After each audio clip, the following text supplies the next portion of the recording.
برطانیہ نے غزہ معاہدے کے تحت فوجی دستہ اسرائیل روانہ کر دیا ہے۔ فوجی دستہ امریکہ سمیت ثالثی ممالک کی مشترکہ ٹاسک فورس کا حصہ ہوگا۔ Civil military coordination centre Gaza معاہدے کی نگرانی کرے گا۔ امریکہ، قطر، مصر، ترکی اور متحدہ عرب امارات ٹاسک فورس کا حصہ ہوں گے۔ 200 امریکی فوجی اسرائیل بھیجے جائیں گے۔ برطانیہ نے غزہ معاہدے کے تحت فوجی دستہ اسرائیل روانہ کر دیا ہے۔ فوجی دستہ امریکہ سمیت ثالثی ممالک کی مشترکہ ٹاسک فورس کا حصہ ہوگا۔ Civil military coordination centre Gaza معاہدے کی نگرانی کرے گا۔ امریکہ، قطر، مصر، ترکی اور متحدہ عرب امارات ٹاسک فورس کا حصہ ہوں گے۔ 200 امریکی فوجی اسرائیل بھیجے جائیں گے۔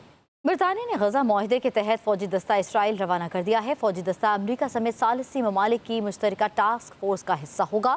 Civil military coordination centre Gaza معاہدے کی نگرانی کرے گا۔ امریکہ، قطر، مصر، ترکی اور متحدہ عرب امارات ٹاسک فورس کا حصہ ہوں گے۔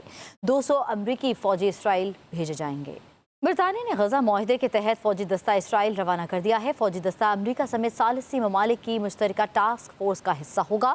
Civil military coordination centre Gaza معاہدے کی نگرانی کرے گا۔ امریکہ، قطر، مصر، ترکی اور متحدہ عرب امارات ٹاسک فورس کا حصہ ہوں گے۔ 200 امریکی فوجی اسرائیل بھیجے جائیں گے۔ برطانیہ نے غزہ معاہدے کے تحت فوجی دستہ اسرائیل روانہ کر دیا ہے۔ فوجی دستہ امریکہ سمیت ثالثی ممالک کی مشترکہ ٹاسک فورس کا حصہ ہوگا۔ Civil military coordination centre Gaza معاہدے کی نگرانی کرے گا۔ امریکہ، قطر، مصر، ترکی اور متحدہ عرب امارات ٹاسک فورس کا حصہ ہوں گے۔ 200 امریکی فوجی اسرائیل بھیجے جائیں گے۔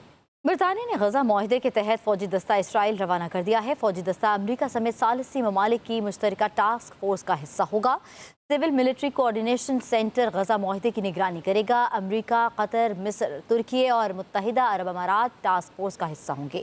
200 امریکی فوجی اسرائیل بھیجے جائیں گے۔ برطانیہ نے غزہ معاہدے کے تحت فوجی دستہ اسرائیل روانہ کر دیا ہے۔ فوجی دستہ امریکہ سمیت ثالثی ممالک کی مشترکہ ٹاسک فورس کا حصہ ہوگا۔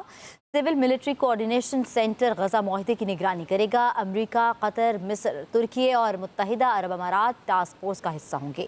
200 امریکی فوجی اسرائیل بھیجے جائیں گے۔